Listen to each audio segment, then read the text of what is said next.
Assalamualaikum warahmatullahi wabarakatuh. Alhamdulillahiladzi arsala rasulahu bil huda wa dinil haq liyudhhirahu ala dini kulli wa kafa billahi syahida. Asyhadu an la ilaha illallah wa asyhadu anna Muhammadan abduhu wa rasuluh. Alhamdulillah, kita bertemu lagi ya sahabat El-Sifa di rumah dan dimanapun berada. Insya Allah kita akan coba bertemu lagi di segmen Baiti Janati gitu ya. Dalam hal ini seringkali kita berdoa, Robbana atina fid dunya hasanah. Nah, di sini adalah ya Allah, berikanlah kami atau berikanlah kebaikan untuk di dunia. Puncak atau salah satu puncak untuk kebaikan di dunia itu adalah rumah yang tenang. Tapi ingat, rumah yang tenang itu bukan berarti adalah rumah yang tidak ada masalah, bukan rumah yang adem ayem, tetapi rumah yang tenang itu adalah yang dimana penghuninya itu adalah memiliki ilmu, memiliki otak, memiliki pemahaman untuk mengelola masalah. Di sini ketika kita mengartikan ilmu adalah rumah adalah tempat untuk yang tenang, saya mengambil dari dua guru kita ya. Yang pertama adalah Dr. Aisyah Dahlan, yang kedua adalah Pak Cahyadi Takaryawan, yang dimana Dr. Aisyah Dahlan itu melihat dari segi otak, untuk seperti rumah itu adalah menata kabel yang ada di rumah tentunya. Nah, di dalam yang harus kita perhatikan, mari kita pahami yang pertama kali itu adalah bahwa laki-laki dan perempuan itu adalah ibaratkan instalasi kabel. Apa maksudnya gitu? Instalasi kabel itu adalah seperti otak yang berbeda. Kabel-kabel otak yang berbeda. Yang pertama itu otak laki-laki itu memiliki otak yang kosong, tetapi dia hanya bisa fokus pada satu hal. Jadi kalau suami nih ketika pegang HP atau lagi baca buku, pasti indera pendengarannya tuh menurun gitu. Dalam artian bukan ke fisik ya, tetapi dia fokusnya tuh agak berkurang.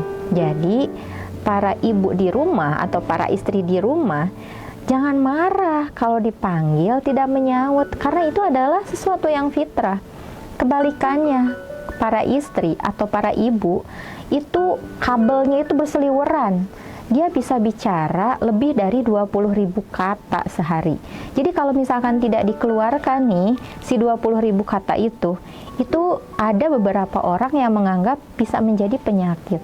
Nah, mungkin di sini adalah para suami yang harus yang harus peka juga gitu ya. Harus apa kebutuhan untuk dari istri ini. Ketika suami atau istri masing-masing mengedepankan egonya sendiri, aku pengen didengerin, aku capek, itu nggak akan ketemu. Kabel-kabel yang ada di rumah itu terus aja acak-acak gitu, terus aja otak itu tidak akan tenang. Nah, salah satu mungkin kalau Dr. Aisyah Dahlan itu sering memberikan tips praktis gitu ya. Ketika ngelihat rumah acak-acakan, anak-anak main mobil-mobilan, ada boneka-bonekaan, katel, panci ada di tengah rumah, gayung ada di kamar. Oke, tarik nafas, senyum selama 7 detik. Nah, ini mungkin secara medis senyum selama 7 detik ini bisa menjadi wajah kita kan otomatis tertarik jadi simetris ya, bibir gitu. Bibir kita tuh gitu. Jadi tertarik, senyum selama 7 detik. Yang dimana otak itu bisa memerintahkan kelenjar pituitari mengeluarkan endorfin. Sehingga stres hilang, suasana rumah langsung adem. Seperti itu. Kemudian itu adalah menurut dari guru kita Dr. Aisyah Dahlan ya. Tetapi coba kalau kita pahami ketika kita memandang pasangan kita itu sebagai suatu relasi, sahabat. Jadi pasangan kita itu menjadikan sahabat. Pak Acah sering bilang, setelah kita paham kinerja otak, sekarang hayu kita tata dong hati-hati masing-masing gitu ya. Ayo kita saling mengingatkan, sering mengingatkan kepada pasangan kita. Jadi pasangan kita itu jangan hanya menjadi seorang suami istri saja, kontrak buku nikah, tetapi sebagai sahabat di dunia dan juga di akhirat tentunya ya. Nah, banyak pasangan ketika setelah 10 tahun menikah itu di dalam keluarganya hanya menyampaikan atau membicarakan terkait dengan cicilan rumah. Makan apa ya sekarang? Bi, mau makan apa? Pak, hari ini kita belanja apa aja? Atau hari Minggu mau kemana? Itu terus aja berulang setiap minggu, dan lama-lama juga akan jenuh dan capek juga. Nah, itu seperti bukan sahabat, tetapi seperti rekan kerja gitu. Kita mau makan apa? Setelah ini kerjanya ngapain? Cicilan rumah udah dibayar belum? Atau anak-anak SPP udah dibayar belum? Nah, seperti itu. Tetapi tidak tumbuh atau tidak ada kedekatan sehingga menjadikan kita lupa seperti apa sih pasangan kita. Tetapi harusnya kita menjadikan pasangan kita itu menjadi sahabat. Untuk zaman dulu mungkin sering bilang parenting membicarakan ada yang namanya pillow talk. Kalau untuk sekarang nggak hanya pillow talk ya, bahkan chair talk gitu, atau misalkan living talk gitu, itu banyak juga. Nggak harus di kamar, nggak harus di bantal juga. Ketika anak-anak tidur, ketika anak-anak sudah di luar atau sedang bermain, mungkin kita sempatkan hari Ahad atau hari-hari istirahat, hari weekend, ketika kita membawa anak-anak untuk makan di luar, itu kita bisa berbicara sama pasangan kita, mimpi-mimpi, perasaan, atau hal-hal lucu deh gitu, yang ibaratnya kalau zaman dulu mengingat kembali pertemuan awal kita itu seperti apa, itu kan cukup aneh ya. Banyak setiap orang, pasangan-pasangan itu masing-masing memiliki cerita sebelumnya gitu. Apakah ketika zaman ta'arufnya ada yang lampunya dimatikan karena misalkan hujan atau banyak apa, kemudian ada juga yang ngelihat dari belakang. Nah, seperti itu. Jadi bukan hanya pillow talk atau seperti apa, kita juga bisa mendesain suasana untuk kita menyampaikan, untuk kita ngobrol, untuk kita berdiskusi dengan pasangan kita itu bisa dengan apa saja gitu. Yuk diajak bicara apa saja sih yang mau disampaikan tanpa takut menghakimi gitu ya. Nah, di dalam rumahku surgaku, ibaratnya konflik itu ibaratkan bumbu ya. Bapak ibu atau misalkan sahabat Elsifa di rumah, untuk para istri, untuk para ibu, ketika memasak itu pastikan ada bumbu ya. Ketika bumbunya kurang, itu pastikan hambar. Banyak garam, ujungnya hipertensi. Banyak gula, ujungnya diabetes gitu. Nah, sama gitu. Tapi kalau kita sedang marah, ingat, banyak yang bilang rumusnya itu tarik napas, sebut nama Allah, istighfar dalam hal ini ya, sehingga aliran darah itu ke amigdala itu, karena amigdala itu kan pusat emosi, sehingga melambat gitu. Kemudian setelah dari otak, tata hatinya, gunakan yang tadi, prinsip yang tadi, relasi tadi, sehingga selesaikan masalah tanpa merusak hubungan. Jadi ibaratnya mah lebih baik kalah dalam argumen tapi menang dalam keromantisan, kemesraan, daripada menang argumen tapi pasangan sakit hati. Ayo sahabat Elsifa di rumah, mau yang mana? Seperti itu ya. Jadi untuk pasangan, khususnya pasangan lama, pasangan yang baru, itu tidak ada perbedaannya bagi menurut saya ya. Dimana masalah atau bumbu itu itu adalah seperti manajemen konflik yang harus kita selesaikan. Nah, di sini mungkin ada beberapa case saya sampaikan ketika suami itu kan tipenya cuek. Ada case misalkan suami cuek, tapi istrinya itu merasa kurang diperhatikan. Kondisinya misalkan suami pulang kerja, pegang remote TV atau pegang HP, kemudian istri udah dandan, ingin cerita aktivitas seharian di rumah, tapi suami hanya menjawab, oh iya gitu. Nah, menurut kalau misalkan kurang-kurangnya kita bisa menahan emosi, pasti si istri kesel dong, mentang-mentang udah pulang kerja, aku juga di rumah kerja, capek, bla bla bla bla gitu. Itu nggak akan selesai. Akhirnya kabel-kabel yang ada di rumah itu nggak akan terurai gitu. Itu nggak akan bersih itu rumah. Tetapi coba ingat gitu, kita pikirkan, oke, yang pertama, otak laki-laki itu yang pertama punya hipotalamus. Apa sih fungsi hipotalamus? Kan sebelumnya pernah disampaikan ya. Fungsi dari hipotalamus itu adalah untuk menjaga keamanan. Jadi laki-laki harus ingat, oh iya, ini istri saya pengen ngobrol ke saya karena udah kelihatan gelagatnya, udah dandan cantik, udah pakai kerudung, udah wangi gitu, terus ngedeketin gitu. Nah, otomatis ini ada sesuatu yang mau disampaikan, udah peka gitu. Jangan hanya ikan paus aja yang hewan yang paling peka. Tentunya kita juga harus gitu ya. Kita harus belajar sama ikan paus ya. Nah, setelah itu hipotalamus itu berfungsi untuk laki-laki. Ketika pulang kerja, otak pria itu kan butuh istirahat, capek. Itu dia memasuki napping box. Nah, untuk memulihkan energi, otomatis laki-laki itu tidak bisa langsung beraktivitas atau langsung diajak bicara. Solusinya seperti apa? Istri atau para ibu di rumah itu harus siap, harus berikan waktu untuk suami mungkin 10-15 menit, 10-20 menit. Biarkan suami bersih-bersih dulu, biarkan suami minum dulu gitu.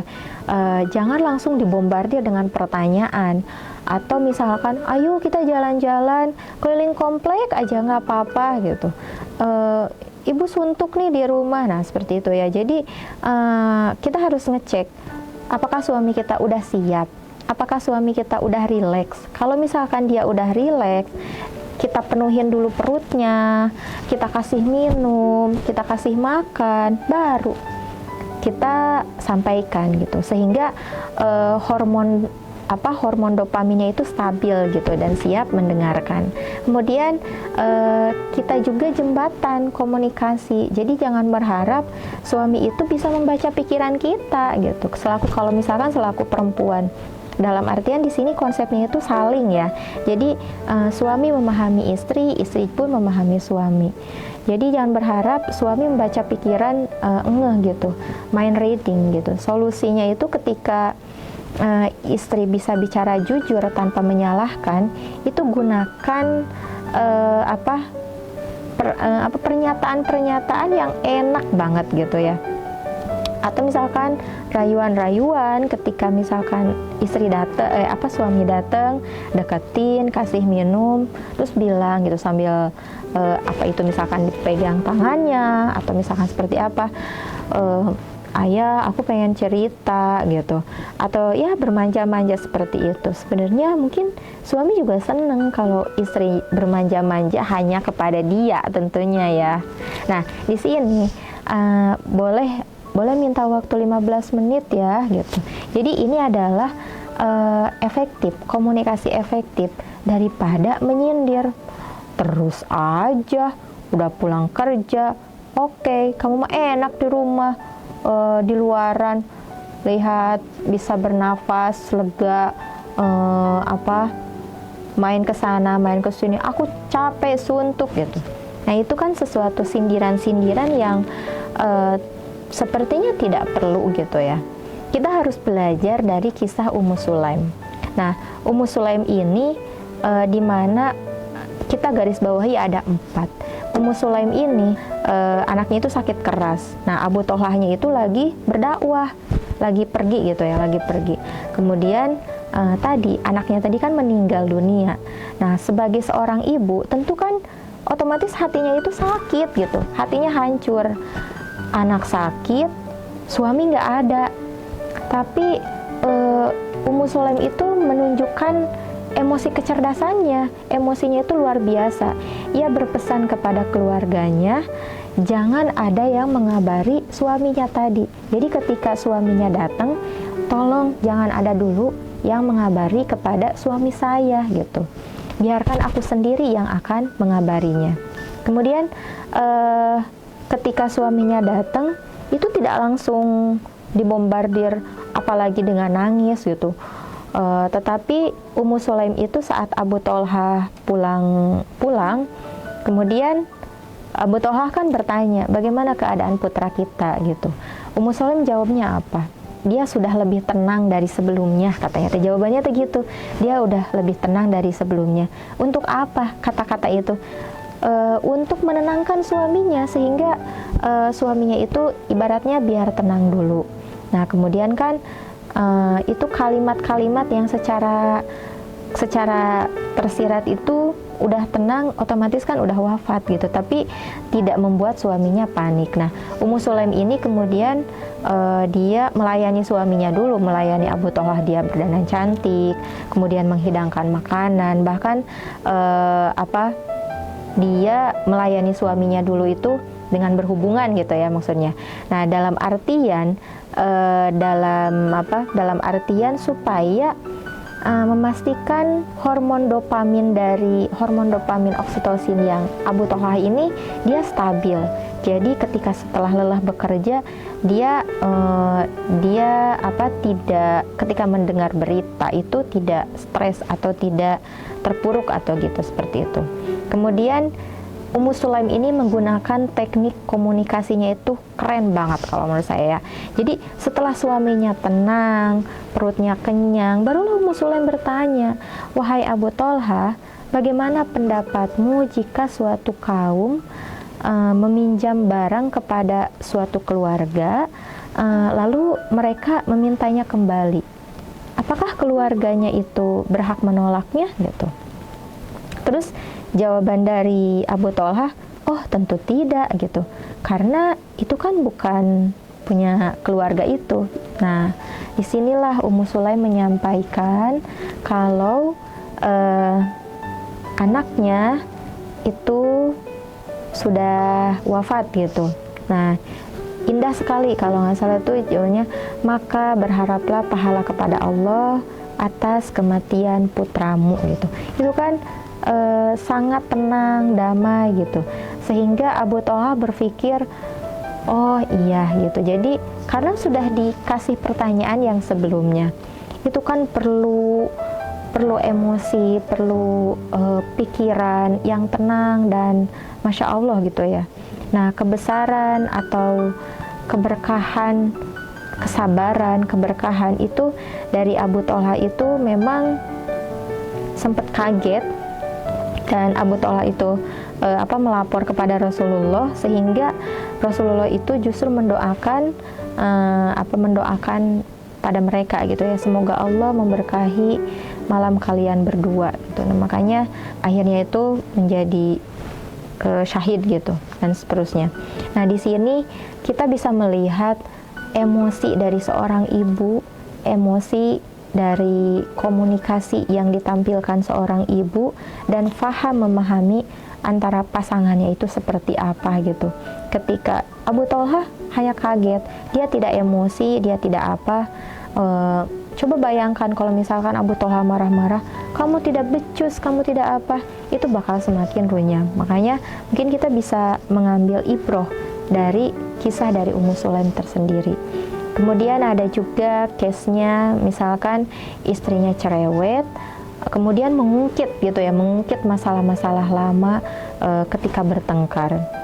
Misalkan ketika sedang bertengkar itu terjadi perbedaan pendapat kecil, tapi istri itu malah merembet menguak masalah-masalah yang sebelum-sebelumnya. Bicaranya cepet, emosinya meledak-ledak. Kalau misalkan kita bisa mengimbanginya atau mensiasatinya, itu masalahnya apa sih gitu. Dimana seorang wanita ini kan korpus kolosium dari wanita ini gitu, di otaknya itu kan lebih tebal, 30% lebih tebal dari pria. Nah, ini yang membuat wanita itu atau seorang perempuan itu bisa menghubungkan berbagai kejadian gitu. Jadi dia mengingat gitu. Jadi ingatannya itu panjang, menghubungkan satu kejadian dengan kejadian lain dengan cepat. Kemudian wanita itu juga mempunyai pusat emosi yang lebih kuat. Jadi dia ingat gitu. Makanya kalau perempuan itu kan ketika terpuruk itu nginget-nginget gitu. Si A, si B, digabung-gabungkan, istri suami saya bla bla bla bla gitu. Kemudian solusi untuk suami seperti apa gitu? Ya udah, jangan mendebat logikanya saat dia emosi. Cukup dengarkan, tatap matanya, karena wanita hanya membutuhkan 20.000 kata itu untuk keluar, sehingga hormon stresnya itu turun. Jadi kalau suami membantah, kabel di otaknya itu akan semakin panas gitu. Jadi cukup diam, dengarkan, dan ya gitu, seperti itu ya. Nah, prinsipnya di sini saling memaklumi adalah sesuatu yang saling memaklumi itu suami harus paham bahwa cerewetnya istri adalah bentuk kepedulian. Jadi butuh teknik ya. Tadi teknik pendinginan tadi. Jika suasana memanas, suami bisa memeluk istri. Ini kan ketika pelukan ini memicu hormon oksitosin itu secara instan. Kalau udah marah-marah, biasanya suami itu langsung memeluk gitu. Karena supaya turun gitu. Saat istrinya tenang, kalau Ustadz Cahyi itu menyarankan yuk evaluasi. Jadi evaluasi dilakukan saat suasana sedang romantis gitu. Jadi saat makan di luar, bukan saat tadi bertengkar. Kalau saat tadi bertengkar, jadi ngangengong gitu ya. Jadi saya salah, itu salah, seperti itu.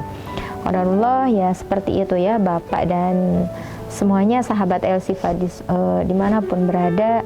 Suami yang diam bukan berarti tidak sayang, dan istri yang cerewet bukan berarti pemarah. Itu semua adalah fitrah desain otak yang Allah ciptakan agar kita saling melengkapi. Kuncinya apa?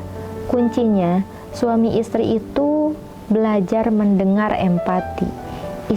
Suami mendengar itu adalah bentuk empati. Istri belajar bicara dengan waktu yang tepat, sehingga tadi kabel itu tidak akan meledak. Mungkin yang terakhir dari saya, rumahku surgaku adalah hasil kerja sama antara sujud yang panjang kepada Allah dan usaha yang sabar dalam memahami manusia di dalamnya. Mari kita jadikan rumah kita tempat yang paling dirindukan oleh pasangan dan anak-anak kita tentunya. Sekian dari saya, wallahu a'lam bishawab. Assalamualaikum warahmatullahi wabarakatuh.